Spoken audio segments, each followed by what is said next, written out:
Good morning, folks. Thanks for tuning in this morning. We'll just give it a minute here and let people log on.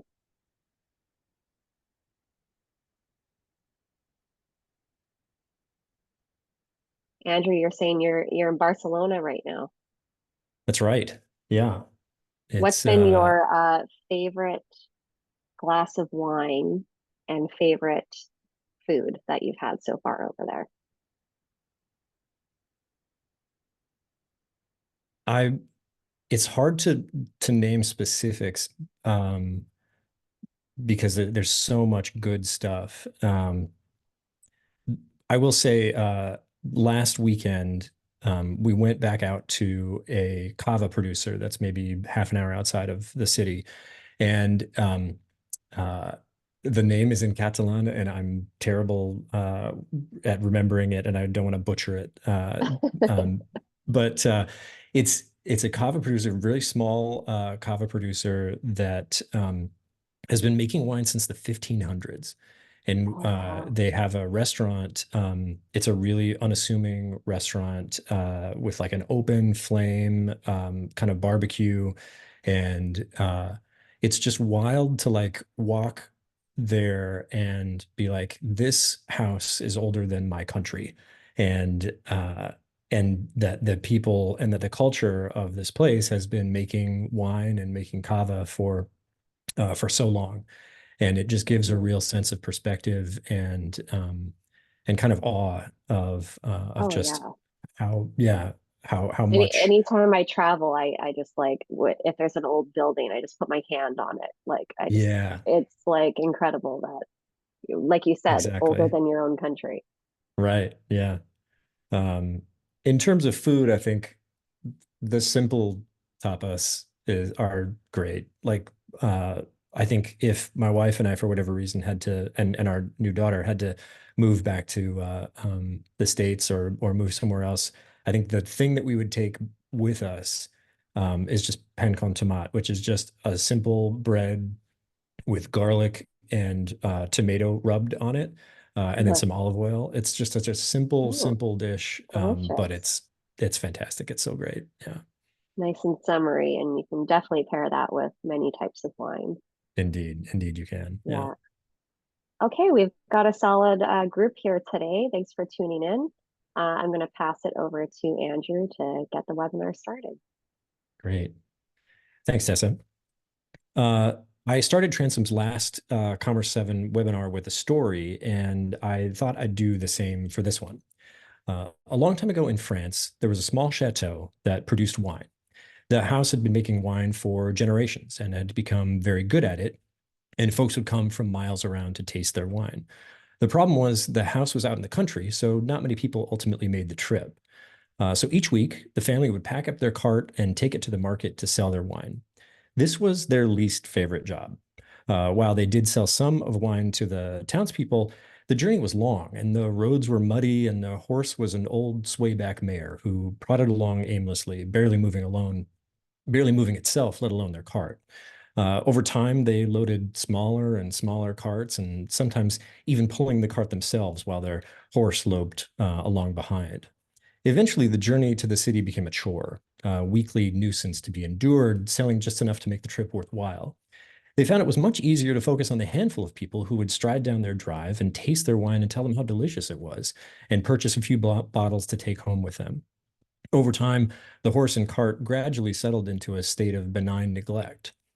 Then one day, the winemaker ran into the owner of a chateau from across the way. The owner mentioned having just returned from Paris. Paris, the winemaker said, that's quite the journey. What took you there? My wine, of course. Paris is a huge market. I sold 600 bottles last weekend. The winemaker offered his congratulations, but walked away secretly envious. The other chateau's wine was no better than theirs, yet here they were selling in a weekend what they would hope to sell in a month. The feat seemed impossible. No one he knew went to Paris to sell wine. What about the treacherous roads? How could you keep the cart from rattling apart or the horse from keeling over from exhaustion? That night, the winemaker told his wife about the encounter, and after an unusually quiet dinner, both retired for a fitful sleep. The next morning, they rose before the rooster and set to work with a new determination. Welcome to Beneath the Buy, using psychology to turbocharge your online store. We'll be coming back to our winemakers here in a bit, but we've got a lot to cover today. And before we dive in, I'd like to do a few quick acknowledgments and thank yous. Firstly, to Tessa and Commerce7 for inviting me back to speak. It's an honor to be here again with you today. For those of you that don't know me, my name is Andrew Means. I am one of the principals at Transom, a creative agency with staff in Seattle, Portland, now New Zealand, and Barcelona, where I join you from today. We've been working with wineries and restaurant groups to design brands, packaging, and sophisticated website systems for the past 11 years, and I'm thrilled to be here representing the Transom team. If you have a question during the talk, hang on to it or write it down. There will be a time for questions at the end. Finally, I want to thank all of you for showing up. Whether you're here live or watching this after it's been posted, the fact that you're joining us now means that you're serious about making your online store better, and we are going to honor your time by equipping you with some frameworks and tools so you can do just that. Without further ado, I'd like to give you a brief walkthrough of what we'll be covering today. We're going to start by looking at the central problem. Despite technically being able to, most winery websites are frankly crap at selling wine, at least in any meaningful quantity. To fix this, we need to understand how the human brain works within the context of buying decisions. Namely, we need to crack the door to behavioral economics. We'll look into how websites help or hinder the buying process, and we'll look at the biggest thing standing in the way to widespread wine sales and what it may look like to change it. The recent Silicon Valley Bank wine report says that online wine sales account for only 8% of all wine sales. This is a fraction of other industries. Online clothes sales amount to roughly 1/3 of all clothes purchased. Luxury goods hover around 20%. Electronic items are nearly 40%. So why is wine lagging behind so badly? There are some obvious headwinds. Legislation. It's legally complicated to sell wine online. You straight up can't ship to some states. Taxes are convoluted, and every shipment needs to be signed for by someone over 21 or someone who can fool a UPS driver. Logistics. Wine needs protective packaging and can't be shipped in extreme heat or cold. Expensive shipping. Wine is heavy, and so shipping costs are comparatively high compared to, say, a pair of Crocs. And finally, cultural expectation. Simply put, at the moment, people don't generally think of buying wine online. This is a daunting amount, but is this enough to fully explain the current state of affairs? I don't think so. You see, I've been looking at a lot of winery websites lately, and by a lot, I mean hundreds and hundreds. Transom has been running a project where we survey every winery website in certain regions. So far, we've done Oregon, Sonoma, we're about to launch Washington State to see how they're performing, what platforms and tools are popular, and what areas can be improved. In looking at all of these sites, I've discovered a simple, glaring truth. Winery websites don't sell wine because they are decades behind at e-commerce. In our research, only 35% use high-resolution product imagery.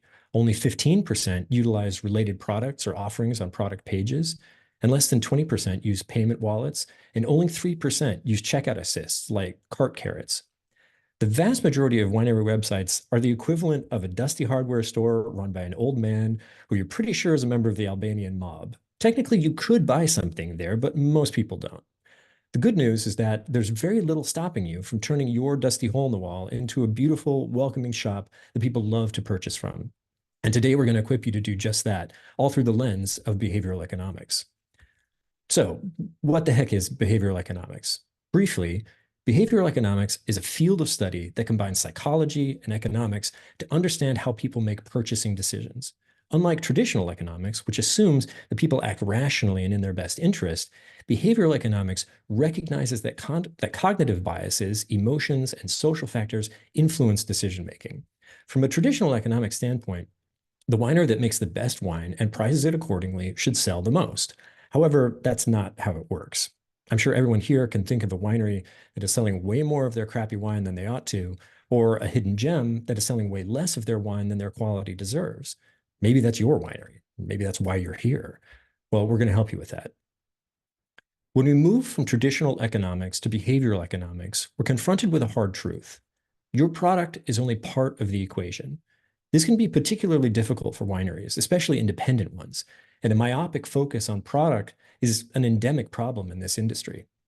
It's not hard to understand why.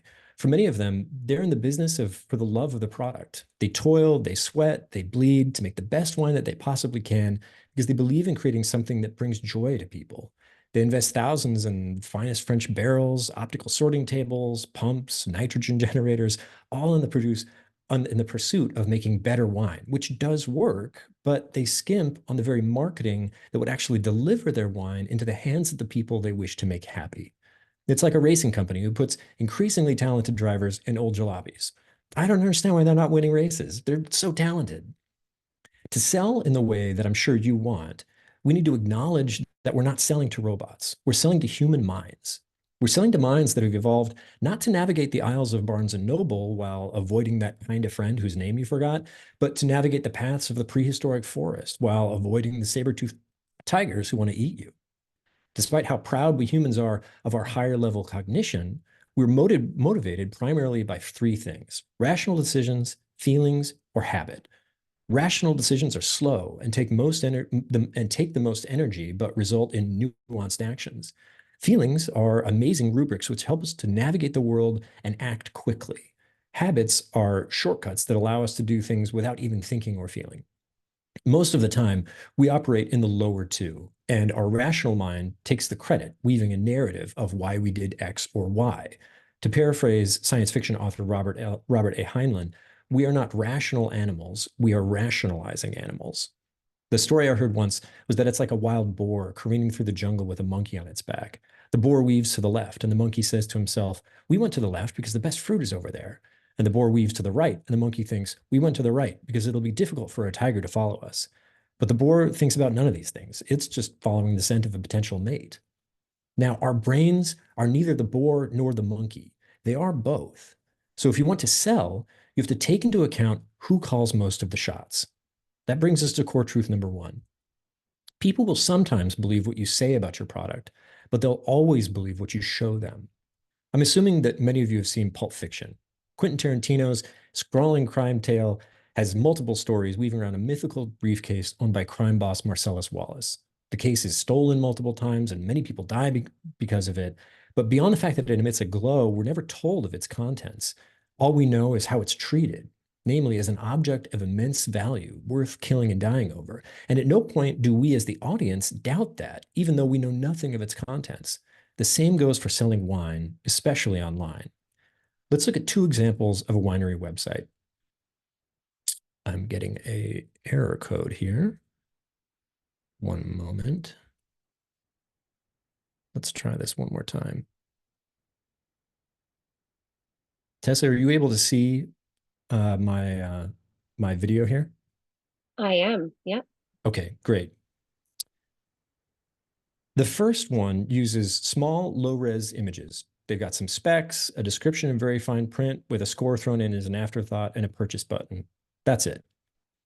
Now we'll compare that with this version. A large, high-resolution image of the bottle allows the shopper to see the details and texture of the label, tasting notes paired with beautiful illustrations, multiple large awards, more photography of the product in the real world. We have recipes that were chosen specifically to pair beautifully with the wine. We also have customer reviews. And if we've made it to the bottom of the page without buying, there's other products that you might be interested in. Now, the first bottle costs $85 and the second is $42. And I'm not saying that customers won't decide to buy the first wine. You can tell the customer that something is valuable and they will sometimes believe you. In fact, price is such a strong marker for quality in wine that if you ask people which they would rather have, most would probably choose the expensive bottle. But imagine now if they were both $42. Which would you choose? It's clear to our subconscious, at least, that the latter is an object of greater value because it's presented with more intention. Additionally, the shopper has a much richer imagination of the product experience. They have a much better idea of what it's going to taste like, and they know what food to pair it with, and etc. Here's another example of how the subconscious believes what you show it. Look at this pear. You can buy one at your local market for 50 cents. Now let's look at this package of pears from Harry and David. It sells for $40, which works out to roughly $6.66 per pair, which that number is a little disturbing, but we'll carry on. What about these pears makes them 13 times more valuable than the first pear? Does the Royal Verano pear taste 13 times better? Before you wonder, I've had them, but they don't. It's fine. It's a good pear. The answer clearly is the packaging. The gold foil and bespoke box with shredded paper that gently nestles each pear in its own little nest tells your subconscious that these pears are truly special and worth the exorbitant price tag. I wouldn't be surprised if it was one of these pears in Marcellus Wallace's briefcase at the end of the day. Hilariously, they don't even wrap every pear in gold foil, so it's not like the foil has any practical purpose, but that doesn't matter. This packaging is not speaking to the practical, logical side of our brain. It's speaking directly to our subconscious. And we may scoff at some tinfoil and shredded paper, but Harry and David have been dining out on our collective psyches since 1934. These tactics work because they tell our subconscious a story about the product experience, and it's that belief that drives our purchasing decisions. By the way, if some tissue paper and foil can result in over 1,000% price increase in pears, now might be a good time to look at what your packaging says about your wine. Moment.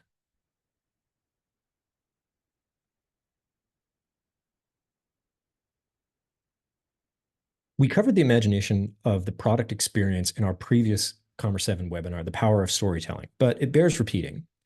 At its core, every purchasing decision is motivated by the imagination of the product experience and the feelings that that imagination generates. We hear about a new restaurant that just opened up, and we imagine what the food would taste like and what the atmosphere will feel like and the other people that we'd see. And those feelings feel good. And so we try to make that imagination real by visiting the restaurant. It's this imagination that forms the fuel in our next core concept. To figure out how to sell more wine, we need to understand why people buy. And to understand that, I think we also need to understand the when.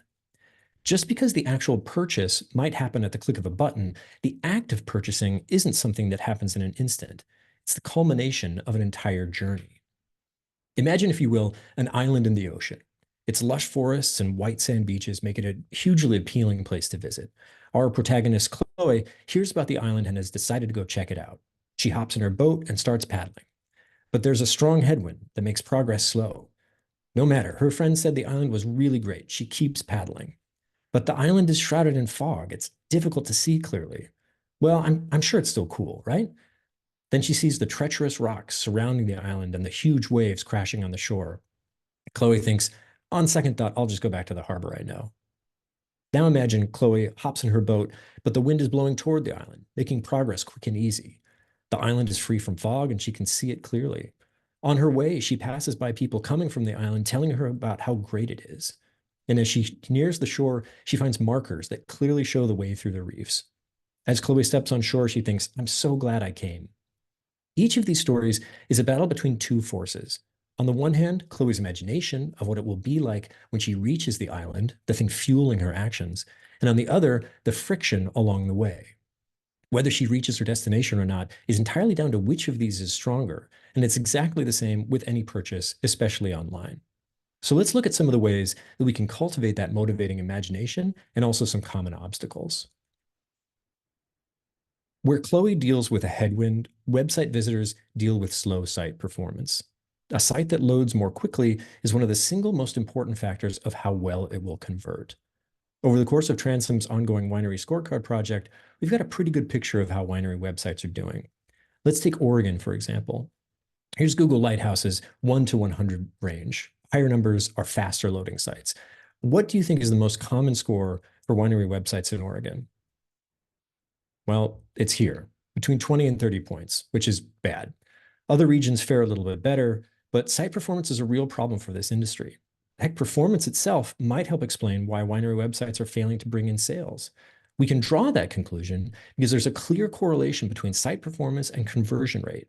So clear that we can actually make predictions about how much more money we would make if we improved our performance. The digital marketing agency Portent did some research on this, and by swapping out their numbers with winery-specific numbers, we can see what we're dealing with. Let's say 1,000 people visit your website and an average order is $150. Here's the difference in your potential earnings as a factor of wait time. In their research, a 4-second page load time averaged to a 0.67 conversion rate. That results in $1,005. A 3-second page load time at a 1.12 conversion rate results in $1,680. A 2-second load time results in $2,520 worth of revenue, and a 1-second page load time results in a 3.05 conversion rate, leading to a $4,575 in sales. The difference of just 4 seconds results in a 436% increase in sales. If you want to test your own site and see how much more money you could be making, sign up for Transom's email list via this QR code. We're currently working on a widget that will allow you to enter a few data points and will let you know how much more money you could be making if you improved your site speed. Now, we've been talking about literal time, but there's the additional level of perceived time to think about. As humans, we perceive time elastically.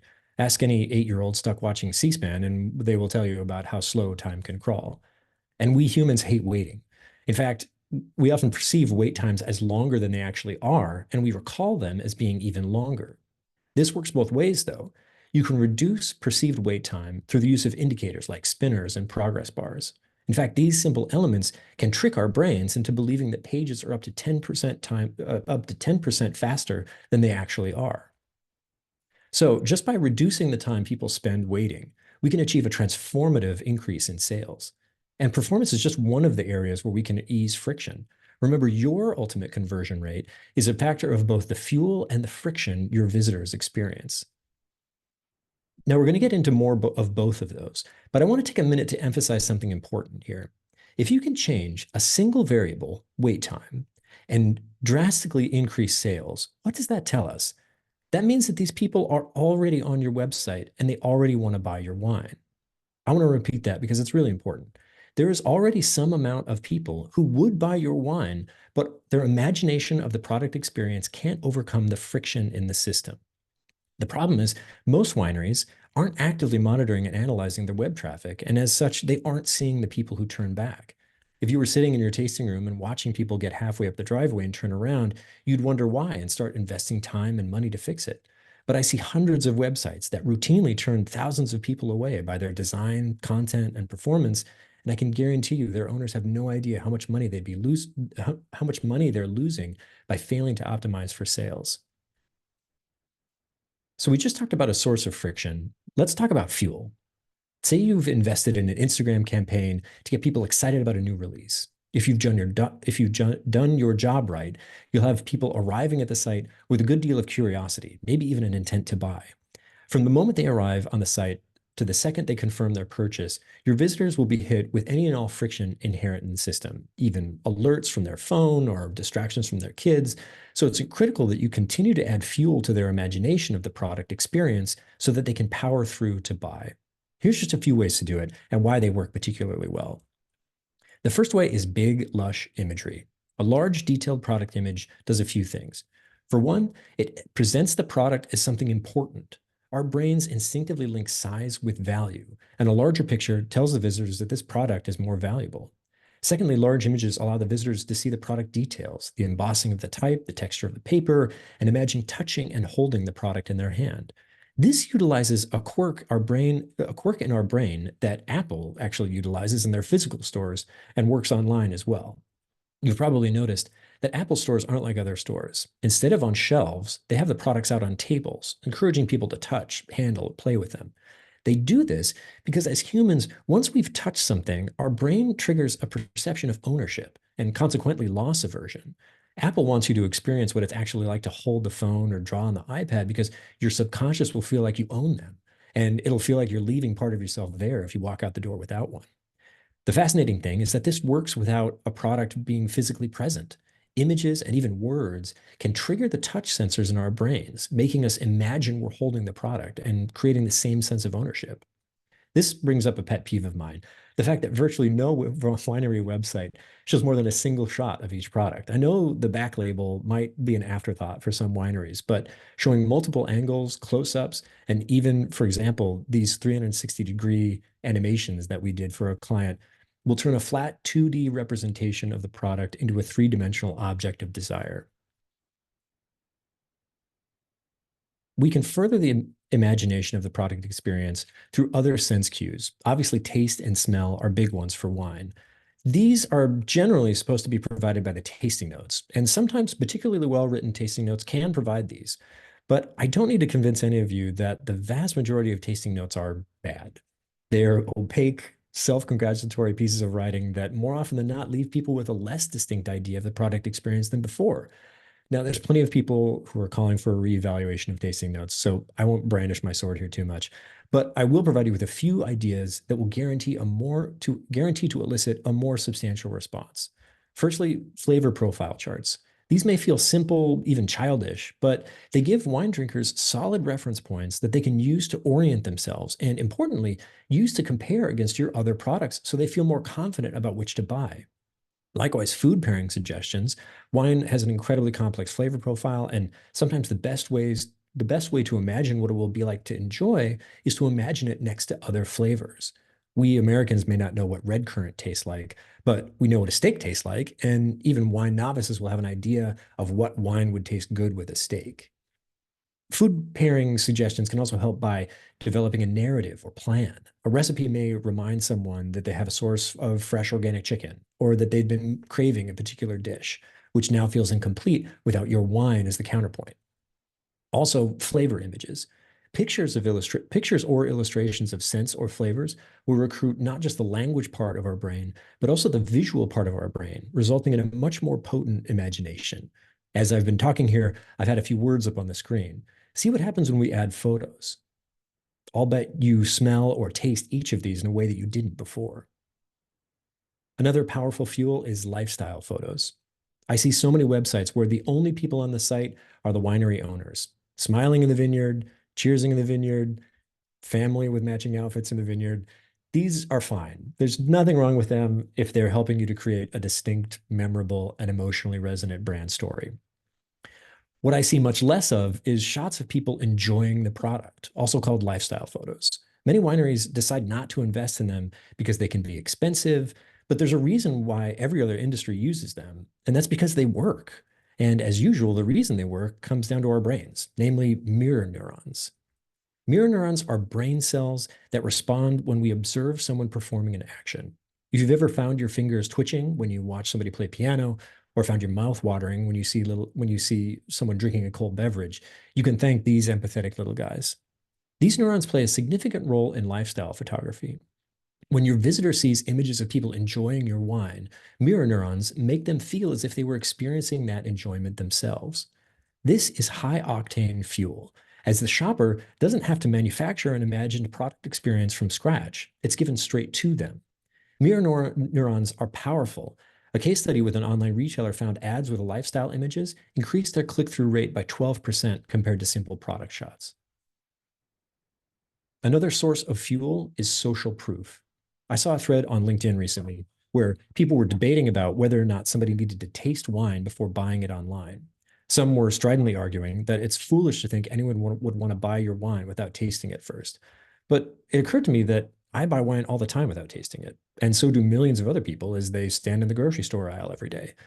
And I actually have less information about the wine I buy in the grocery aisle than I do in a well-built online store. It's just that buying in a store is fully normalized, and buying online isn't. So we're less likely to take a risk on a wine in an unfamiliar environment. That's where this super important part of behavioral economics comes in. We humans evolved to be part of a tribe. We understand that on our own, we're going to be saber-toothed tiger food real quick. But together, we can take down mammoths. So our brains have evolved intricate mechanisms to make us feel safe in groups, especially groups of people we identify with. When we're in doubt, we look around to see what everybody else is doing. And that's why customer reviews are so helpful. By showing people that others have already done the new thing, people are assured that it's safe for them to do. Remember the people Chloe encountered who were returning from the island? Seeing smiling people coming back from the place you're going is a good sign. Now, I've seen some sites use Google or Trustpilot, and you can utilize a third-party system, but I don't think these are necessary in the case of your online wine store. The important part is that the review reads authentically and is brief enough that it doesn't derail the shopper. Ideally, you'd want comments with words like easy, fast, affordable that address people's fears around buying wine online. And you don't need that many either. I would put 3 reviews on each wine max. If you care at all about selling to millennials or Gen Z, then these kinds of reviews will actually carry more weight than your scores. Studies have shown scores are quickly losing their cachet among younger drinkers. You don't actually even have to collect reviews to utilize social proofs. Simply sharing customer behavior can be hugely effective if done right. This is called herding. A hotel chain found that a simple encouragement to reuse towels achieved a 35% compliance rate. But when guests were informed that 75% of guests choose to reuse their towels, the rate increased to 61%. But they went even further. When they said 75% of guests who stayed in this room chose to reuse their towels, the rate jumped to 68%. You could try messaging like 4 out of 5 customers buy 3 or more bottles, or even better, 4 out of 5 customers in your area buy 3 or more bottles to help to recruit the herding instinct. One last form of social proof is the unboxing video. Showing a real customer's excitement as they open their wine will help flesh out a part of the product experience that people may not have experienced themselves. And it ties in with mirror neurons. When we see somebody else performing an action, our brain learns it and it becomes natural to us. So we've looked at the way that images can trigger a sense of ownership and loss aversion. We've highlighted the way that sense cues can greatly enrich the imagination of the product experience. We've learned about lifestyle photography and the way that it can recruit mirror neurons to magically make someone else's experience our own. And we've learned about social proof and herding and the ways that we can take an unknown experience and make it less scary and even a normal thing. These are just a few of the virtually infinite ways that you can enrich the imagination of the product experience and provide fuel for your customer. But we haven't talked about the biggest source of fuel of all, your brand. Now, this isn't a branding webinar, although we did do one back in April that you can check out. But I'd be remiss if I didn't touch on this. Your brand is the central pull that makes people want to buy your wine and hopefully pay a premium for it over others. Your brand is the reason for the journey, and a powerful one can overcome a lot of friction. Imagine if Chloe had it on good authority that the love of her life was waiting for her on that island. She'd brave all the headwinds and the reefs to make sure she got there. That's because your brand represents the promise of the customer experience. All of the other sources of fuel that we just talked about are ways to keep that flame burning. So we've covered the sources of fuel. Let's look at another couple sources of friction. In Chloe's first excursion to the island, she made it most of the way, but turned back when she saw the treacherous reefs that surrounded it. If wine e-commerce has a reef around its proverbial island, it's shipping. I believe shipping costs are the silent killer of wine carts, specifically because of a thing called anchoring bias. Anchoring is when our brain latches onto a piece of information and orients all subsequent information through that context. When a customer sees the price of wine on your website, their brain sets that price as the anchor from which the wine is valued. When you add the cost of shipping, which is proportionally high for wine, the cost goes up, but the value remains unchanged. And the emotional high they had from putting their wine in their cart turns into a, do I really need this? The result is abandoned carts galore. Just how galore are we talking about? In 2021, nearly 70% of all shopping carts were abandoned. And according to the study by the Baymard Institute, I'll get back here, over half of the respondents said unexpected costs like shipping are the main reason they abandoned their cart. That's nearly 40% of your sales walking out the door. If you want a ballpark estimate of how much money you're likely losing to the unexpected high cost of shipping, add up the value of your abandoned carts and multiply by 0.6, and you get a picture of the sales you might have lost last month. So what do we do about this? Wine is heavy, and even with lighter bottles, which I think everybody should do, by the way, the shipping costs will be substantial. Well, the behavioral economist would tell you that the most obvious thing is to include your shipping costs in the price of your product. This makes anchoring bias work for you by setting the perceived value of the product equal to its real cost. Then when you add free shipping at checkout, the value actually increases instead of decreases. I shouldn't need to point to the success of services like Amazon Prime to convince you that free shipping works. And I'm seeing more and more wineries including free shipping in their offerings. Online-focused service like Dry Farm Wines and Cameron Diaz-backed Aveline Wines all have some variation of free shipping baked into their business model because they understand that it's a critical component of online success. If you're worried that increased prices might reduce sales elsewhere, you could have a tasting room discount that's enacted when somebody buys 2 bottles or more. This again anchors the perceived value of the wine higher, so you have more room to play with the price. You'll probably want to have a discussion with your distributor to make sure you're not stepping on any toes, but it's a conversation that I would be having right now if I owned a winery.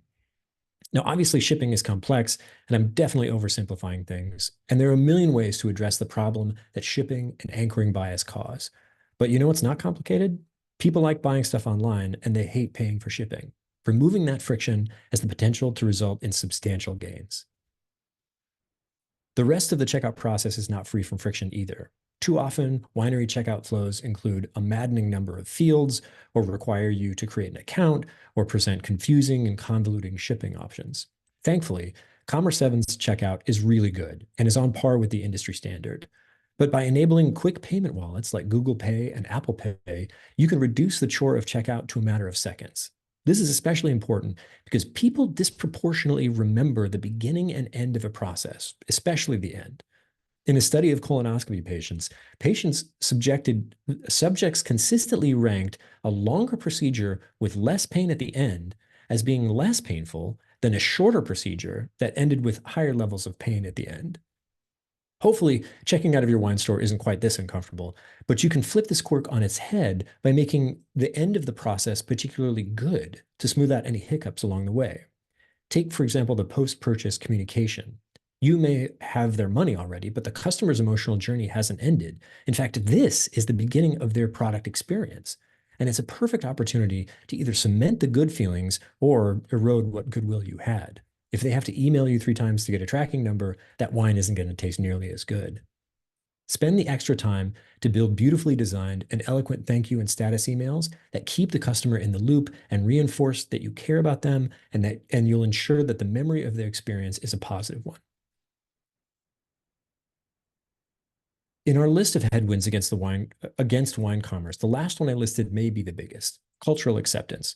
Simply put, people don't regard buying wine online as normalized behavior. When asked, the vast majority of people will respond that they prefer buying wine in their tasting room, wine shops, or at grocery stores. Buying wine online is dead last. And of course, this makes sense.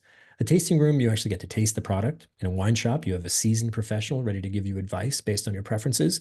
And at the grocery store, you can also load up on Cheetos and Hot Pockets. Or if you're at Whole Foods, $9 raspberries. What's not to love? As we discussed earlier with the LinkedIn debate, buying wine in a store is normalized behavior, but buying wine online isn't. Moreover, I think this assumption is shared by many wineries, either consciously or unconsciously, leading to the industry-wide underinvestment in e-commerce and an assumed belief that online e-commerce will always be a novelty.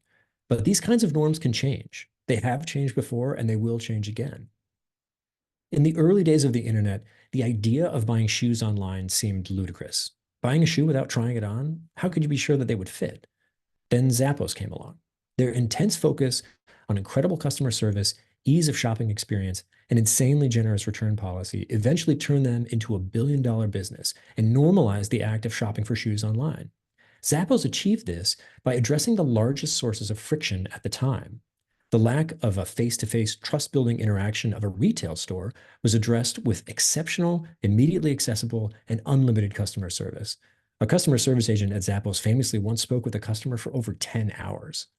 The fear that the shoe might not fit was replaced with free shipping and a generous return policy. It's much easier to make a decision if you know that you can go back on it for up to a year. In addressing these points of friction, Zappos was able to deliver what brick-and-mortar stores couldn't, namely access to a massive collection of shoes that would never fit in a single retail space, available to anyone in the nation in a matter of days, all at the click of a button. The result was a billion-dollar company. We're witnessing the same evolution in cars today. Where 10 years ago, the idea of buying a car anywhere but at the dealer seemed insane, now we're witnessing the process becoming more and more online. Every major manufacturer now has websites where you can configure your car exactly how you want it, often including interactive 3D imagery and virtual showrooms and even virtual test drives. Companies like Tesla, Caravana, and even traditional dealerships now offer the ability to purchase a vehicle entirely online and have it delivered to the buyer's doorstep.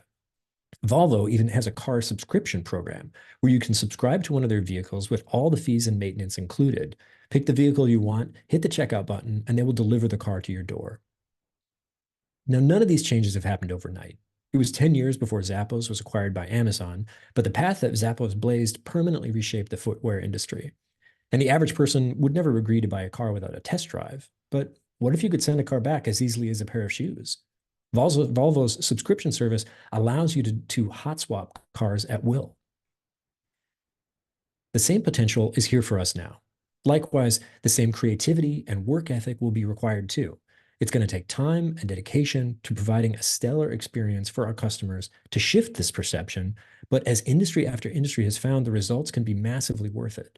For starters, there are millions of people who don't have access to bespoke wine shops, or for whom their local grocery store's wine aisle is full of boring industrialized wine, or who just don't have the time or money to travel to wine country to visit tasting rooms.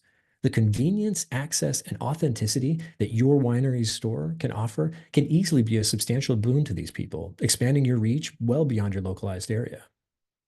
Gaining cultural acceptance won't be an easy or simple task. I don't need to tell you that the wine industry is not known for its eagerness to change. It will take creative, thoughtful, and bold moves, but ones I believe are necessary if this industry is going to thrive as we face sweeping changes in demographics, climate, and public health perception. It won't be smooth, easy, or always obvious, but the rewards for the brave will be substantial. The morning after the winemaker's encounter with his neighbor, he and his wife woke up and started work. They threw open the doors to their stable, flooding it with light and startling their horse. They immediately set about brushing the horse's coat, giving it new horseshoes, and feeding it fresh oats and carrots, which, despite its confusion, it greedily gobbled up. They greased the cart's axles, repaired the bottomed out springs, and gave it a bright new coat of paint. Over the next month, they took the horse and cart out on increasingly long adventures, noting areas where the cart performed well and where it needed adjusting. Each day, they marveled at how quickly the horse's strength and proud posture returned. Eventually, they knew they were ready. So the next day, they woke before dawn, loaded the cart up with their best wine, and headed out on the road to Paris. They didn't know exactly what they'd find, only the thousands of new people who now had an opportunity to experience their family's hard work and passion. Thank you all for coming on this journey with us. I hope you've enjoyed this webinar as much as we've enjoyed making it for you. We covered a lot of ground, from the state of online wine sales. We dipped our toe into behavioral economics. We looked at the importance of the imagination of the product experience and how it drives our purchase journey. We looked at sources of fuel and friction, including what it will take to surmount the biggest hurdle, cultural acceptance, and how that hurdle has been cleared in the past. A few things we didn't cover. We didn't talk much about layout or design here, which obviously can be a huge source of fuel or friction. I chose not to spend too much time here because modern platforms like Commerce7 do a great job of providing their customers with a decent layout built around the best practices. And I wanted to provide tools that can be used even if you don't have a kick-ass design team on hand to build new layouts and dive into the code. A few other concepts that are worth reading about that we didn't have time for. Scarcity. We as humans hate to lose things, so making your item feel scarce, limited editions, limited purchase availability, for example, can motivate users to purchase. Pricing, when we talked about anchoring in the context of shipping, but a high-priced item can also be used to set an anchor that makes a more moderately priced item look cheaper. Also, bundling items can be used to increase their value, etc. This well is deep enough for an entire webinar, but there's also reams of books that have been written about it too. I wanted to briefly touch on the ethics of using behavioral economics to entice people to buy. Some of these tactics might feel like we're hacking people's brains, and to a degree, that's correct. We're intentionally appealing to the customer's subconscious instead of, or in addition to, their rational brain. And while I want to stress that all successful advertising appeals to our subconscious, that's usually why it's successful, it still can be problematic. Obviously, we need to be honest in what we say. But I also think that you can engineer encounters that live on the border between habit and addiction. Here, I'm thinking of things like loot boxes, which randomly give rewards and in some cases are basically gambling, or areas where a false sense of urgency is generated. You've probably been on a hotel booking site that's only ever has a couple rooms left, or a countdown timer giving you only 3 minutes to make your decision. These are areas that begin to feel a little scuzzy to me. I believe our approach should be to create a vibrant, tangible, and accurate picture of the product experience and remove as much friction as possible between the customer and the realization of that experience. If you're trying to elbow your customer along in the process, you may want to examine your rationale for doing so. We use generative AI to create some of the images today because the visuals just would not have been possible in the time we had with the traditional stock photography or illustration. All the story images are generated via Midjourney, while the lifestyle image examples are real photos from select Transom clients. I mentioned Transom's Winery Scorecard project a couple of times. We have full reports on the individual regions and also the opportunity to sign up to get a complete in-depth review of your site for free. If you sign up to our mailing list, you can gain access and stay in the loop there. Our mailing list is, if I do say so myself, pretty cool. It's got industry news, design inspirations, videos, tips and tricks, and occasional humor. Our goal is that it will either delight, inform, or do both every time you open it. And you can obviously I unsubscribe at any agree. time. I'm on it. I agree. Thank you, Tessa. Thank you. Uh, if you're looking at your winery website like an old busted up horse and you're looking for a partner to turn it into a stallion, you can email me directly at andrew@transom.design and we'll look at your site and your brand together. You can also find myself and Transom on LinkedIn, uh, where we post regular content about branding, packaging, websites, and more. Finally, I want to thank Tessa and Commerce7 for the opportunity to speak with you all here again today. I've got a thank you thing there. Commerce7 is great. We've been working with them for the past 6+ years. They're easily one of the best wine e-commerce platforms that we work with, and it's a real honor to be presenting here again today. With that said, I'll turn things over to Tessa for questions. Shucks. Thanks, Andrew. That was a fantastic presentation. Thank you so much. Andrew does have the contact links right up there on the page. We did have one question just asking for the past video from the partner webinar you did with us before. So I've shared that in the Q&A. And also Betty is looking to see if you have a link to the product page that you used in your presentation, the one Yes. that was an illustration. Yeah, If you that can, is sure. I may even be able. Yeah, it's Rombauer uh, Rombauer Vineyards mhm. is the place. They do one other thing that I didn't have time to mention, but they have a thing that says uncork 1 cent shipping with 6 bottles. That's like a simple way to ease that friction. Uh, um, yeah. Anyway, they're doing a lot of things right. Excellent. Yeah, I've been to Rombauer. It's beautiful, absolutely beautiful. Cool. Any other questions from the group for Andrew? Give it a few more moments of silence here. Put the pressure on.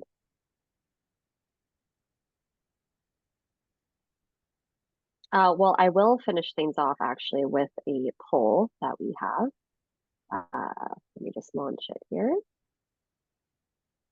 Do you have access to and regularly check your AOV, conversion rate, and abandoned cart rate?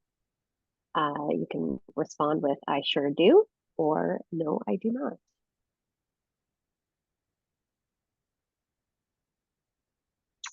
Deborah says, great presentation. Thank you. Thank you, Deborah. Okay, we've got some answers filing in here.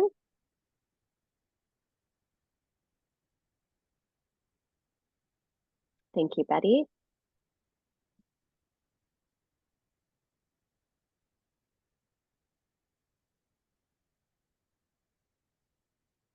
Okay, so far we have 70% say I sure do, which is fantastic, and 30% say no, I do not. So room for growth here, and hopefully this presentation has opened everyone's minds a little bit.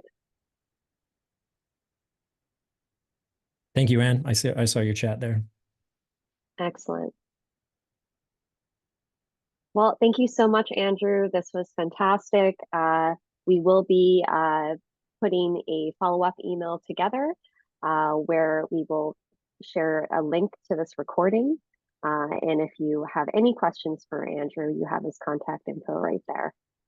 Thank you so much for taking the time all the way from Barcelona. We appreciate it. Thank Have you. a great week, everybody. Bye-bye. Thanks a lot. Take care, everyone.